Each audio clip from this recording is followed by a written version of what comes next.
Selamat siang Sobat Investor, senang sekali kita bertemu lagi hari ini untuk berbincang-bincang nih. Udah lama banget kita nggak berbincang ya Sobat Investor di program Bridge Time IDX Channel.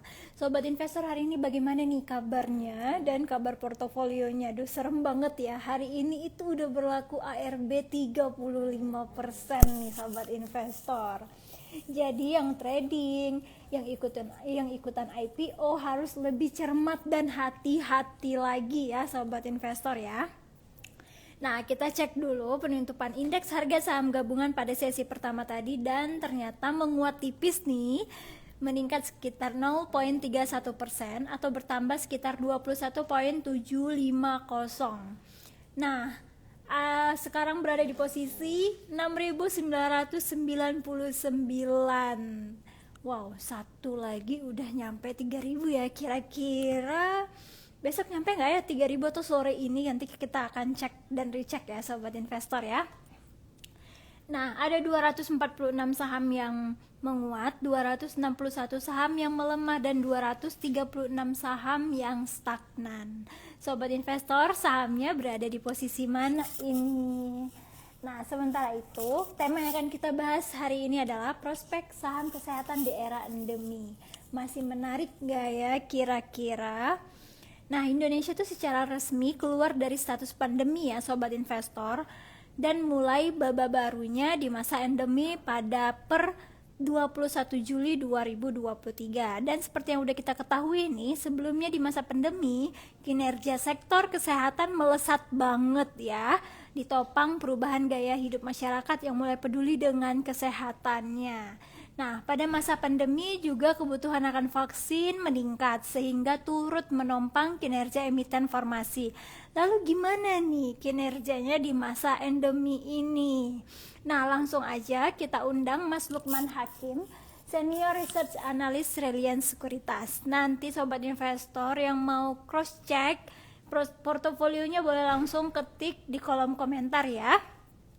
Nah, hari ini flawless banget makeup aku hari ini tuh suka banget, nggak tahu kenapa, kayak lebih matte, lebih seger gitu ya. Nah, dan aku tuh di makeupin sama Wardah dan hairdo-nya juga. Untuk produk-produknya Wardah itu natural, alcohol free ya sobat investor. Jadi untuk sobat investor yang mau ikut nih, yang mau membeli produknya atau mau cobain, boleh langsung cus beli ke Wardah. Nah, sekalian kita menunggu.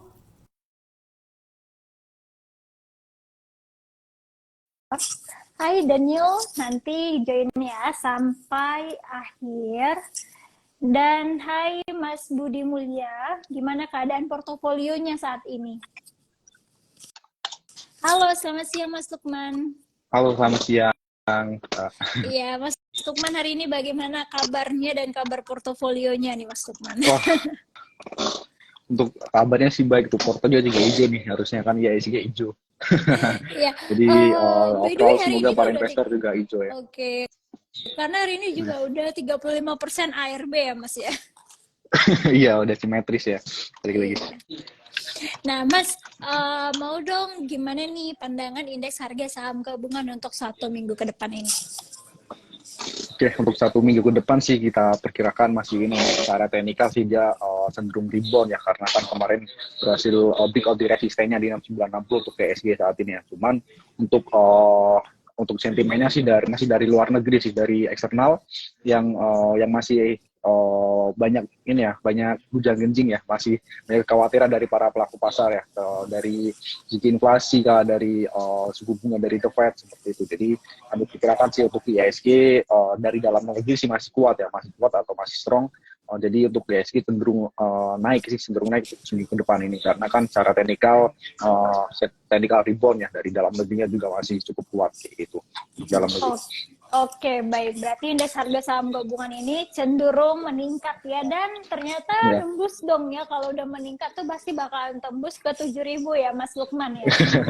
Ya, harapan kita sih ke 7.000 ya. Karena ini nih yang ditunggu-tunggu dari akhir tahun lalu, karena kan banyak banget nih yang beranggapan indeks harga saham gabungan kita tahun ini tuh bakalan tembus 7.000, dan ternyata kalau memang mengalami penguatan lagi akan tembus nih ke 7.000 ya sobat investor ya. Seperti itu ya Mas Lukman. Yes.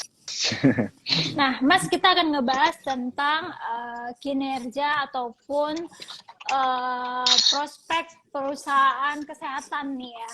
Nah, kalaupun sektor healthcare ini sebelum pandemi kan ini waktu pandemi ini kan benar-benar difavoritkan banget ya di apa ya, di banyak banget nih yang beli sektornya. Nah, sekarang udah endemi, ini kira-kira pandangannya bagaimana nih untuk sektor healthcare tersebut? Oke, emang dulu sektor healthcare pas pandemi beberapa emiten mengalami kenaikan ya, seperti mungkin kita sebut ada emiten jarum suntik, daerah dan sebagainya. Karena kan walaupun meskipun ada guncangan secara ekonomian, pas pandemi dulu ada yang dapat diuntungkan lah kayak gitu. Jadi emang pasar tuh secara unik ya. Nah, setelah pandemi ini emang jadi normalize. Jadi udah kembali lagi mungkin buat penyakit seperti COVID kayak gitu. Jadi udah mulai kembali lagi ya. Jadi kita lihatnya untuk perawat jalan udah kembali lagi ya, seperti emiten rumah sakit mengalami pertumbuhan ya untuk perawat jalannya, seperti mengalami kenaikan 20% secara year on year salah satunya. Dan selanjutnya untuk mobilitas masyarakat juga semakin tinggi ya, dan setelah pandemi ini sebenarnya masih unik juga ya, ada unik juga karena ada peraturan baru kayak gitu. Jadi meskipun dengan setelah pandemi ini kita melihat lebih ke rawat jalannya sih mengalami kenaikan, terutama untuk Jakarta mungkin ada kasus baru seperti ISPA dan sebagainya itu mengalami kenaikan ya. Ada beberapa emiten seperti Mika itu mengalami lonjakan kenaikan dari rawat jalan dari ISPA kayak gitu. Karena kan saat kondisi udara Jakarta saat ini kurang bagus kayak gitu. Jadi emang lebih ke Oke. ini sih, lebih ke rawat jalan sih. Jadi untuk rumah sakitnya untuk intensitasnya lebih meningkat kayak gitu. Untuk Oke, baik. Jadi kalau misalnya kita melihat sektor dari rumah sakit ataupun kesehatan sebenarnya masih berpeluang baik ya ataupun bagus ya Mas, karena dengan faktor-faktor yang sudah Mas sebutkan tadi, polusi udara ataupun lain sebagainya ya Mas Lukman. yes. Nah, kalau misalnya nih proyeksi untuk akhir tahun 2023 ini, apakah masih layak dikoleksi untuk sektor kesehatan ini Mas?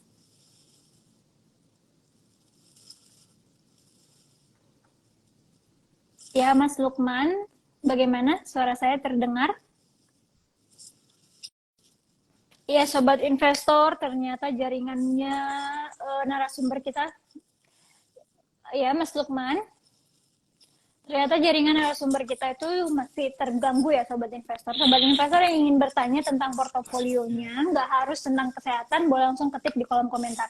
Mas Lukman, suara saya masih terdengar dengan jelas? Sorry tadi reconnect ya, udah terdengar. Oke, baik. Nah, kalau misalnya prospek kesehatan di akhir tahun 2023 ini, Mas, gimana? Apakah masih menjadi bintang atau ada pilihan lain yang lebih baik nih daripada sektor kesehatan? Oke, jadi kita fokus dulu ke sektor kesehatan ya. Emang masih prospektif sih, karena kan ada beberapa emiten sektor kesehatan yang mengalami merger dan akuisisi atau mengalami ekspansi juga ya. Karena kan sebenarnya setelah adanya pandemi kemarin, mereka meraup laba, jadi ada peluang untuk ekspansi lah setelah mengalami keuntungan yang cukup besar kemarin ya. Jadi kita lihatnya sih untuk sektor kesehatan, terutama rumah sakit masih menarik ya. Untuk masih menarik karena ada beberapa aksi korporasi dan sebagainya itu cukup menarik, dan dari segi ekspansi dari segi organik maupun inorganik gitu. Jadi sektor rumah sakit di tahun 2023 ini proyeksinya kita masih cenderung bullish sih kayak gitu, karena kan ada beberapa ekspansi gitu dari beberapa sektor rumah sakit. Oke, baik. Kalau misalnya kita ngebahas tentang sektor kesehatan ini, Mas Lukman. Nah, kira-kira sentimen-sentimen apa nih yang bisa menopang kinerja sektor kesehatan selain dampak polusi dari udara tadi?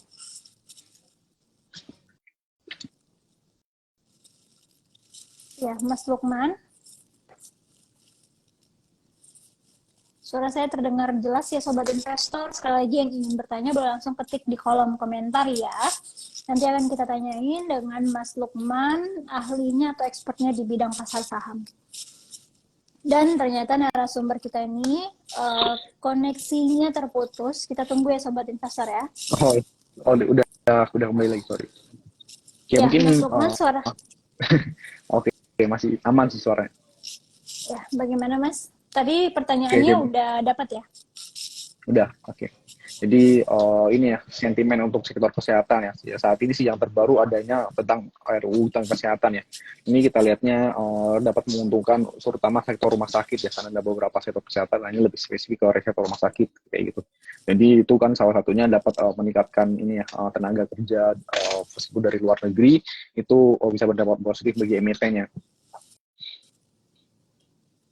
Iya, baik. Nah, Mas, kalau misalnya kita mengulik tentang tahun-tahun politik nih, apakah sektor ini akan memberikan kontribusi atau tidak?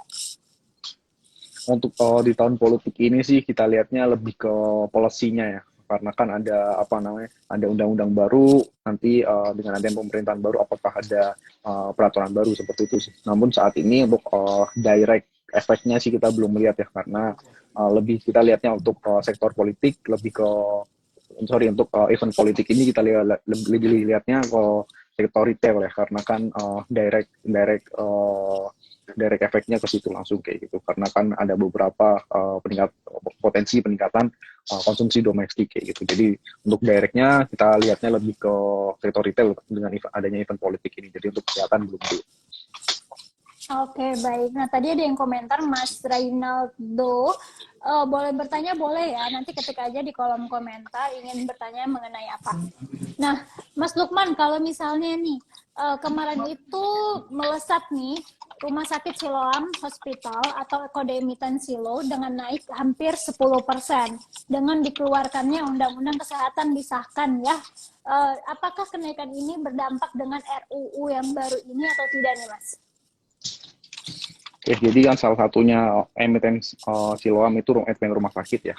Dengan adanya itu kemarin mengalami kenaikan setelah membagikan dividen ya, sebenarnya setelah membagikan dividen itu juga ada efeknya juga ya, karena ada RUU kesehatan, karena kan dengan praktik lebih inilah dengan adanya RUU baru itu dapat memfasilitasi lah seperti dokter luar negeri dapat melakukan praktik di Indonesia. Jadi tingkat kualitas dari dapat meningkatkan dari emiten rumah sakit itu. Kita lihatnya dapat meningkatkan dari rumah sakit itu karena kan dokter di Indonesia yang kita lihat itu terbatas lah, masih sangat terbatas, dan itu kurang cukup untuk mengcover semua pasien yang ada di Indonesia. Jadi meskipun ada spesialis yang lebih lah, jadi dengan adanya itu pemerintah juga berniat untuk orang Indonesia jika sakit tidak keluar negeri, jadi bisa di Siloam aja. Jadi dengan adanya itu sih kita lihatnya pasar juga merespon positif ya dengan harga saham yang terapresiasi di Silo gitu. Oke, baik. Kalau misalnya kita mengkoleksi beberapa saham sektor kesehatan nih seperti Silo, BHMS, PRDA, dan Hill, ini kira-kira prospektusnya gimana nih Mas? Boleh nggak kita bedah satu persatu? Dari mulai Silo dulu, emiten Silo. Oke, jadi untuk Silo sih kita lihatnya cukup bagus ya. Mungkin kita lihatnya secara teknikal dulu ya. Secara teknikal dulu di sini Silo setelah mengalami kenaikan ya, dia mengalami sideways atau konsolidasi ya. Dia mengalami sideways atau konsolidasi dengan supportnya kita lihatnya di support terbawahnya di 1800 ya, di area 1800 dan resistennya kita ambil di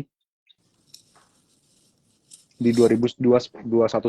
Jadi untuk emiten rumah sakit ini Silo salah satunya juga menarik ya, karena secara valuasi dia juga salah satu paling murah secara EV juga gitu. Jadi kita lihatnya sih dari emiten rumah sakit Silo yang paling kami jagokan salah satunya. Oke, baik. Kalau misalnya dari BHMS nih Mas, ini bagaimana? BHMS.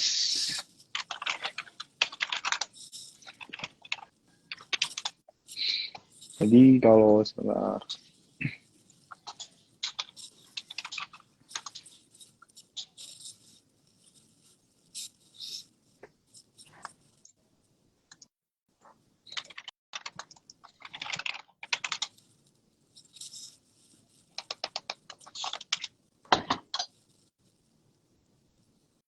Oke, mungkin Sebentar, saya nggak keluar ya, nunggu cat dulu ya. Jadi mungkin kalau pertimbangan saya sih di emiten rumah sakit ini selain secara teknikal sih mungkin terkait likuiditas ya, likuiditas kayak gitu. Jadi untuk BMS, jadi kita lihatnya tuh Silo, Mika dia cenderung liquid kayak gitu dibandingkan emiten lain seperti itu. Mungkin untuk secara teknikal,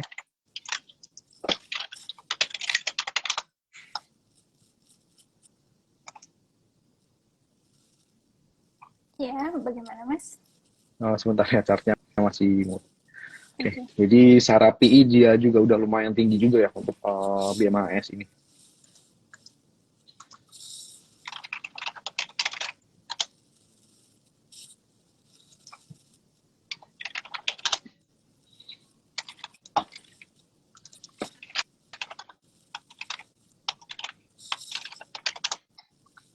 Oke, udah. Nah, secara teknikal di sini juga BMAS belum ada pergerakan ya, belum ada pergerakan signifikan dari segi volume maupun harga sahamnya. Meskipun kemarin sempat ada bagi dividen juga ya di 3 Juli untuk exit-nya. Jadi untuk kita lihatnya untuk BMHS ini belum ada pergerakan signifikan dan dia masih sideways atau masih konsolidasi. Jadi untuk supportnya kita masih ambil di area 354 ya, di 354 dan resistennya kita ambil untuk resistennya kita masih ambil di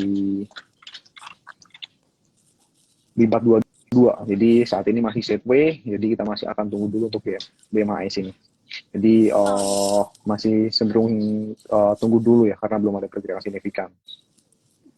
Oke, baik. Nah, kalau misalnya untuk pergerakan dari PRDA, tadi kan kalau misalnya DHMS itu kan masih sideways dulu ya, wait and see. Nah, kalau misalnya dari PRDA ini bagaimana, Mas? Prodia. Oke, untuk PRDA ini dia cenderung naik ya, walaupun secara tren dia juga sebenarnya masih sideways, jadi belum ada pergerakan lebih volatil ya dibandingkan BMAS. Jadi kita lihatnya sih untuk Prodia ini masih tunggu dulu juga ya untuk Prodia. Karena pasar belum sempat mengapresiasi kemarin karena adanya RUU yang baru ya, sempat mengapresiasi, cuma dia tertahan di resistennya yaitu di area di 6.600 ya untuk PR Prodia ini, dan supportnya kita masih ambil di 5950 untuk Prodia. Jadi secara overall untuk Prodia boleh jika nanti akan menguji jika nanti breakout di 6.600-nya. Jadi kita tunggu dulu ya karena takutnya udah masih sideways secara trend kayak gitu. Jadi takutnya akan melanjutkan fase sideways karena volumenya juga dia masih kembali turun ya kayak gitu. Jadi kembali di bawah rata-rata kayak gitu. Oke, baik. Kalau untuk Prodia juga wait and see karena khawatirnya masih sideways ya, Mas ya. Nah, kalau misalnya untuk emiten HIL, HAL, Oke, untuk HEAL. Hill untuk Hill juga sebenarnya sempat terapresiasi juga ya karena RUU kemarin. Cuma di sini dia udah ada sempat ada taking profit ya, sempat ada mengalami kenaikan dan sempat ada taking profit. Dan di sini juga cenderung sideways juga ya untuk Hill. Jadi overall untuk emiten rumah sakit sih kebanyakan secara jangka pendek ya, secara jarak pendek maksudnya mungkin yang teman-teman suka swing ya untuk 2 minggu 3 minggu dia masih sideways untuk 2 minggu 3 minggu ke belakang kayak gitu. Jadi untuk Hill ini secara teknikal juga dia masih sideways atau konsolidasi. Jadi, dengan Oke, supportnya baik. kita ambil di 1375 dan resisten di 1435. Oke, baik. Berarti rata-rata masih wait and see ya, Mas ya. Nah, kalau misalnya Iya. kita ngebahas tentang prospek saham farmasi nih, atau healthcare nih, Mas. Seperti Kalbe Farma. Nah, itu gimana nih? Layak nggak untuk dikoreksi ataupun dibuy di saat ini? Oke, mungkin Kalbe Farma sih lebih kita ngelihatnya dari segi cost ya, karena kan kemarin sempat mengalami kenaikan dari segi cost karena ada beberapa impor harga raw material yang mengalami kenaikan. Cuma kita lihatnya di sini untuk raw material semakin membaik cuma belum normalize kayak gitu. Jadi untuk farmasi sih kita concernnya lebih ke harga raw material, apalagi yang masih mengandalkan impor. Walaupun pemerintah sekarang membuat program ini ya, program mandiri dari raw material sendiri. Jadi pembuatan obat itu dari dalam negeri sendiri. Nah itu masih juga berproses dan juga masih ada beberapa yang bekerja sama dengan emiten luar negeri kayak gitu. Jadi overall untuk untuk sektor farmasi kita lihatnya sih masih ini ya masih terkendala oleh raw material. Oke, baik. Nah, kalau misalnya nih yang paling menarik adalah emiten SIDO nih, Mas. Emiten SIDO kan kita melihat ya dari tahun ke tahun, year on year-nya semakin meningkat, tapi pergerakannya terkenal sekali cukup lambat. Nah, ini bagaimana nih? Apakah masih akan tetap bertahan naik gitu ya sampai puncaknya, atau saat ini tuh udah selesai manggungnya nih, Mas? Oke, jadi emang kalau dilihat Sido sih dulu tuh dipakai para investor untuk value investing ya, karena dia low leverage atau low debt dan dia mengalami pertumbuhan terus ya, dan rajin bagi dividen. Maka dulu suka dipakai untuk value investing karena mengalami kenaikan dari sejak tahun 2018. Jadi kita lihatnya di tahun 2023 ini dia juga terkendala ini ya, cost yang cukup tinggi ya untuk Sido, dan dia juga mengalami penurunan kayak gitu. Jadi earningnya tuh di bawah estimasi lah kayak gitu, di bawah estimasi pasar. Jadi pasar tuh melakukan expecting profit dari tahun kemarin kayak gitu. Jadi secara keseluruhan untuk Sido ini kita lihatnya sih dia masih akan ini ya, masih mencari arah ya, meskipun udah turun lumayan tinggi ya dari 1000-an ke 600 kayak gitu. Jadi untuk Sido kita masih tunggu dulu juga ya, karena kita lihat bottomnya masih di 615 dari penurunannya, dan ini masih menguji ya secara teknikal, dia juga masih menguji di bottomnya di 615 untuk Sido ini. Jadi overall untuk Sido kita juga masih akan tunggu dulu, jika nanti breakdown ke bawah 615 lagi, dia ada potensi untuk melakukan penurunan untuk Sido. Jadi untuk Sido support pentingnya di 615 kita ambil. Oke, baik. Kalau misalnya mengenai SIDO nih, masih pantas nggak sih atau layak kita koleksi untuk jangka panjang nih, Mas Lukman? Untuk prospeknya sih cukup bagus ya, karena kan dia salah satu main drivernya dari ini ya, dari jamu herbal ya. Jadi kita lihatnya sih belum banyak kompetitor juga di Indonesia, dia juga melakukan ekspor. Secara jangka panjang sih masih oke, karena dia juga masih memberikan dividen ya. Jadi secara value investing juga masih cukup menarik untuk Sido. Oke, baik. Nah, kalau gitu kita tinggal tunggu waktunya aja nih ya untuk SIDO rebound kembali nih. Mudah-mudahan tetap bisa kita koleksi untuk jangka panjang. Nah, Mas, kalau misalnya mengenai Kimia Farma ataupun KAF ini bagaimana prospeknya? Ya, mungkin kita lihat secara harga terlebih dahulu ya. Jadi untuk AF di sini dia udah lama banget ya, udah lama banget. Ini lumayan lama dia konsolidasi ya. Setelah kemarin turun dari sejak ini ya, dari 2021 atau setelah hype dari pandemi ya, dia mengalami penurunan. Saat ini sih belum ada pergerakan signifikan ya dari pergerakan harga sahamnya. Jadi untuk KF ini kita masih masih menunggu dia rebound ya, masih menunggu dia rebound. Cuma saat ini belum ada sinyal untuk menunjukkan dia rebound. Jadi untuk KF mungkin kita tunggu dulu nanti karena dia tadi untuk emiten di sektor farmasi dia masih menungguin ya, normalize dari harga raw material gitu. Oke, baik. Kalau misalnya mengenai Indofarma nih, Mas, ini salah satu emiten yang sangat menarik juga ini ya, Indofarma. Oke. Jadi Inaf kurang lebih pergerakannya mirip ya kalau Indofarma kalau dengan emiten tadi. Jadi untuk Inaf ini sama ya. Jadi kita masih kasih rating untuk netral dulu ya untuk Inaf. Jadi masih tunggu dulu untuk Inaf saat ini. Oke, baik. Untuk Inaf kita tetap masih wait and see dulu ya. Nah, Mas Lukman, kalau misalnya dari keseluruhan ada nggak rekomendasi untuk saham rumah sakit ataupun sektor kesehatan yang menarik untuk kita koleksi? Secara keseluruhan sih kita lebih tertarik dengan Silo dan Mika sih untuk emiten rumah sakit atau mau di sektor kesehatan ini. Kebetulan dua-duanya jatuh di emiten rumah sakit ya, untuk Silo dan Mika. Jadi untuk Silo kita lihatnya prospeknya cukup bagus ya, secara EV/EBITDA juga dia lumayan yang paling under value di sektornya gitu. Cuman kalau untuk Mika kita lihatnya di sini investor dapat memanfaatkan volatilitasnya, karena pergerakannya yang cukup volatil mungkin bisa dimanfaatkan untuk trading.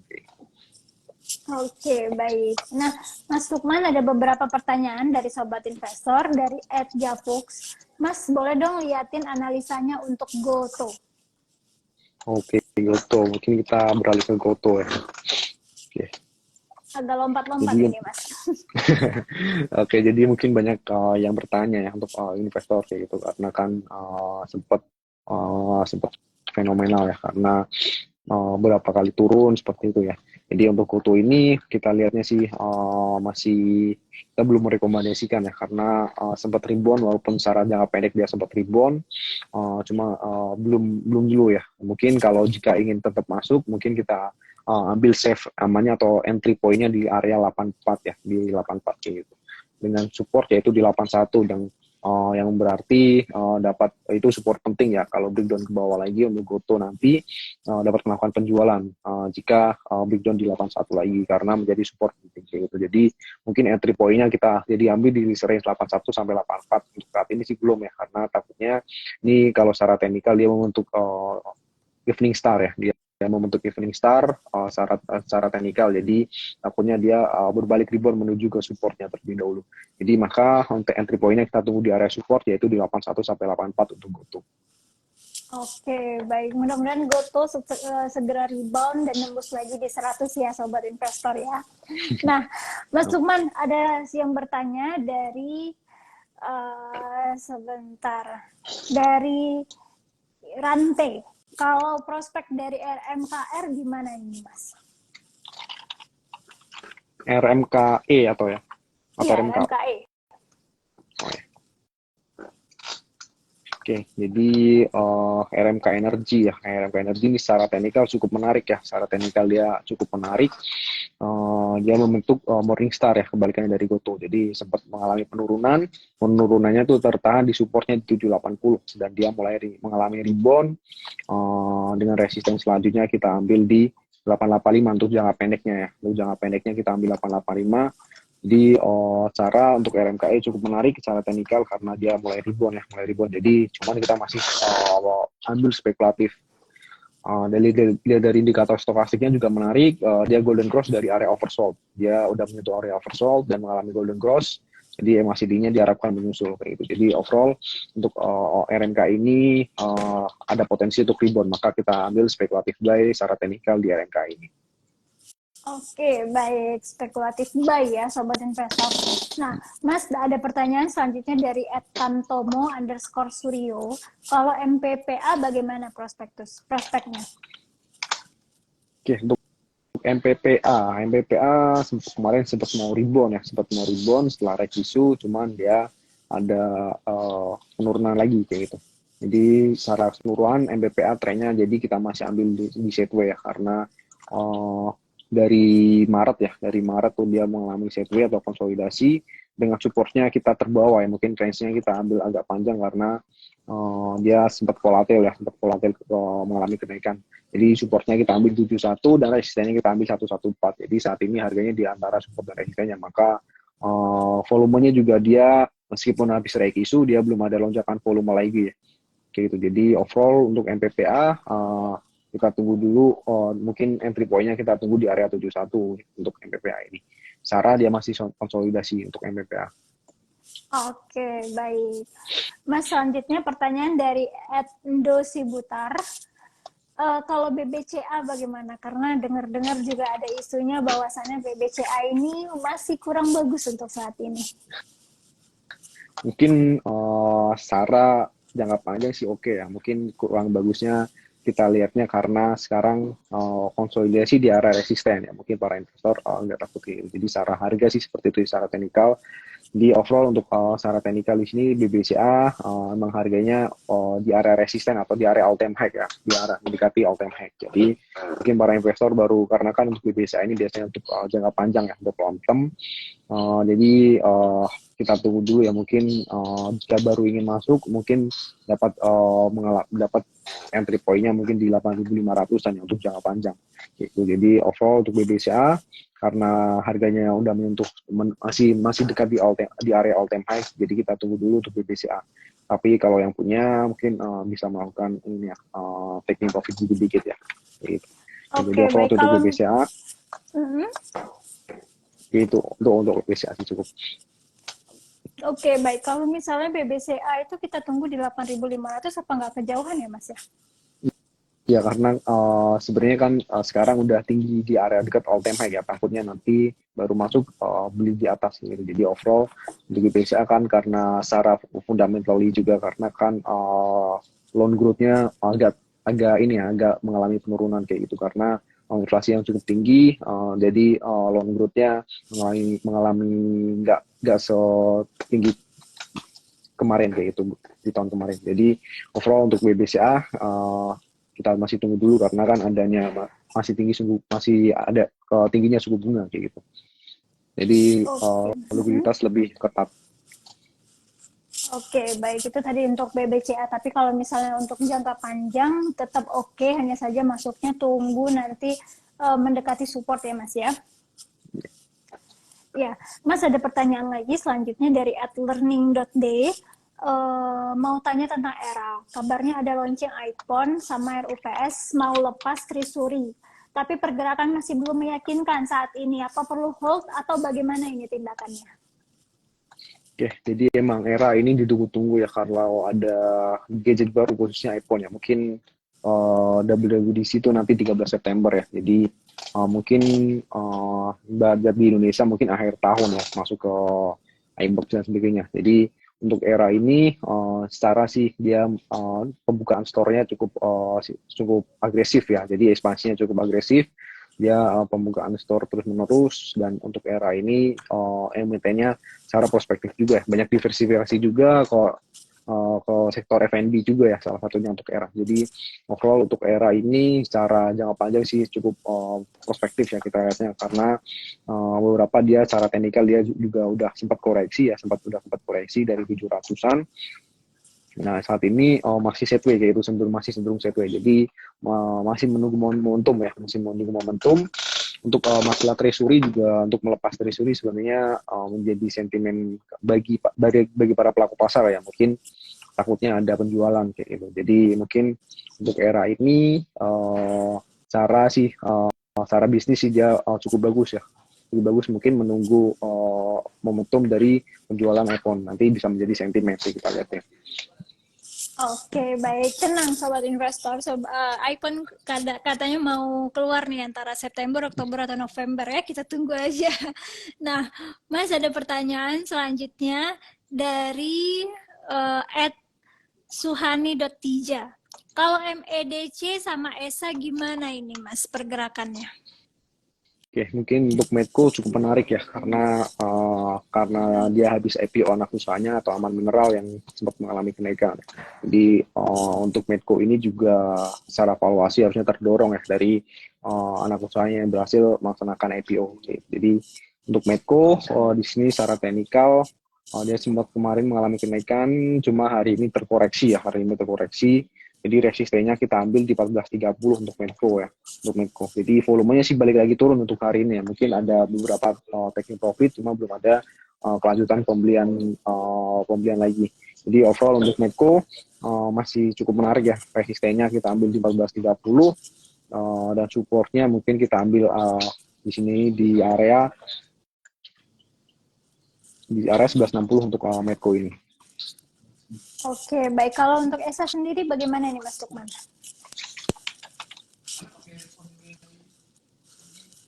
Oke, untuk ESA di sini ESA kita lihatnya juga masih menunggu atau masih sideways ya, masih cenderung sideways secara jangka pendek masih cenderung sideways. Jadi kita tunggu dulu jika break di 670 untuk ESA ini. Dan supportnya kita masih ambil di 560 untuk ESA. Oke, baik. Nah, Mas Lukman, ada pertanyaan selanjutnya dari @hafid. Bagaimana untuk BBNI? BBNI cenderung tidak naik lagi semenjak menyentuh all-time high-nya. Bagaimana evaluasi dan prospeknya sekarang? Ya untuk mungkin emiten perbankan kayak yang udah menyentuh all-time high-nya, kita masih itu rekomendasikan untuk tunggu dulu ya. Karena kan selama itu all-time high-nya, kita lihatnya harganya udah bisa dikatakan terlalu riskan untuk mengalami pembelian kayak gitu. Jadi ada beberapa seperti BBNI, BBCA, BBRI yang telah menyentuh all-time high-nya. Gitu. Jadi saat ini sih untuk BBNI kita masih tunggu dulu karena masih sideways juga ya secara tren tuh. Jadi mungkin rekomendasinya mirip ke BBCA tadi ya. Jadi kita tunggu dulu, jangan baru ingin melakukan pembelian, menunggu dia terjadi, jika terjadi koreksi. Kayak gitu. Oke, baik. Jadi kalau misalnya untuk Big Bang perbankan yang udah menyentuh all time high-nya, kita tunggu untuk terkoreksi dulu ya Mas Lukman ya. Apalagi semenjak pandemi kemarin, rebound gila-gilaan naiknya nih ya Mas Lukman ya. Karena saya juga nunggu-nunggu nih untuk Big Bang perbankan. Nah, Mas Lukman, itu dia tadi perbincangan kita hari ini. Terima kasih banyak loh Mas Lukman atas Iya, waktunya siang hari ini dan selamat melanjutkan aktivitas kembali. Selamat iya, terima siang. kasih. Selamat siang. Ya, Sobat Investor, itu tadi dia perbincangan kita dengan Mas Lukman Hakim ya, Sobat Investor. Senior Research Analyst Reliance Sekuritas. Nah, tadi ada beberapa pertanyaan mengenai Big Bang, ada juga mengenai ERA, ESA, dan lain sebagainya. Jadi ada beberapa sektor kesehatan juga kita masih perlu wait and see nih Sobat Investor, karena sudah beberapa sektor ataupun emiten yang menyentuh all time high-nya. Dan sekarang saatnya terkoreksi dulu. Jadi untuk Sobat Investor yang mau membeli emiten harus lebih hati-hati lagi melihat teknikal dan fundamentalnya. Apalagi sekarang ARB sudah normal kembali di 35% ya Sobat Investor ya. Nah, boleh tonton terus nih IDX Channel TV dan baca website kita di www.idxchannel.com.